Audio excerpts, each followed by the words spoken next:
Rickshaw चलाता था। एक एक्सीडेंट की वजह से मेरे गुर्दे फेल हो गए हैं और मैं हफ्ते में अब 3 बार डायलिसिस करवा रहा हूँ। मेरी बीवी मुझे गुर्दा देना चाहती हैं, तो बराए मेहरबानी मेरे ट्रांसप्लांट के लिए कुछ किया जाए। और इनके बगैर मेरी कोई ज़िंदगी नहीं है। हमारी एक छोटी-सी बेटी है, 8 साल की है वो भी। उसको तो बाप का साया चाहिए ना। अस्सलाम वालेकुम वरहमतुल्लाहि वबरकातुहू। आज बड़ी एक डिफरेंट सी बात हुई। ये दोनों मियाँ बीवी हैं जो कि एक डिफरेंट शहर से आए और मेरे से मिलने आए। मेरे से मिलने नहीं, बेसिकली आपसे बात करने के लिए आए। ये भाई रिक्शा चलाते थे और इनकी अच्छी खासी आमदन थी। फिर इनका एक्सीडेंट हुआ और ठीक होते होते इनकी जो किडनीज थी वो फेल हो गई।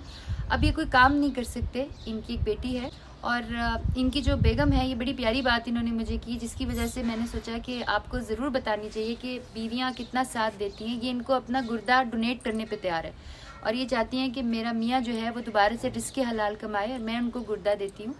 और ये चीज़ें हमें सीखनी चाहिए। ये जो आजकल हम मियाँ बीवी के बारे में जोक्स करते हैं, ये आप बात याद रखिएगा कि मियाँ बीवी का रिश्ता बहुत मुकद्दम है और मुझे बहुत खुशी है और मैं इनकी बड़ी दिल से इज़्ज़त करती हूँ जो इन्होंने स्टेप लिया है।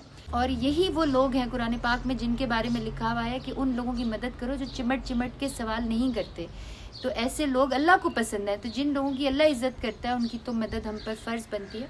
तो अब ये क्या कहते हैं, आप इनकी स्टोरी खुद सुनिए। खुद 8 साल हो गए इनको डायलिसिस होते हुए। तो ये इनके हाथ देख लें, जब ये सुइयाँ लगती हैं तो बहुत तकलीफ़ होती है। रोज़ जीना पड़ता है, रोज़ मरना पड़ता है, तकलीफ़ बर्दाश्त नहीं होती। इसलिए मैंने कहा कि मैं अपना गुर्दा इनको दे देती हूँ, लेकिन उसके लिए हमारे पास इतने वसाइल नहीं है। हमारा मकान था वो तो हमने बेच के दवाइयाँ, हॉस्पिटल जाना कौन सा इजी काम होता है। मेरी एक छोटी सी बेटी है 8 साल की, तो अल्लाह ताला इनको शिफा दे दे और ये मेरे सर पे सलामत रहे। मुझे और कुछ नहीं चाहिए।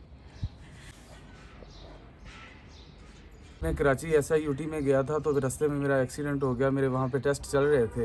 एक्सीडेंट में मेरे ये पाँव फ्रैक्चर हो गया था, तो मेरा ना वहाँ जाना बहुत मुश्किल है। हाँ, लाहौर में मेरा PKLI में ट्रांसप्लांट हो सकता है।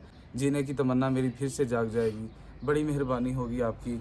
आप बराए मेहरबानी एक इंसानियत की खातिर मेरा ट्रांसप्लांट करवा दें।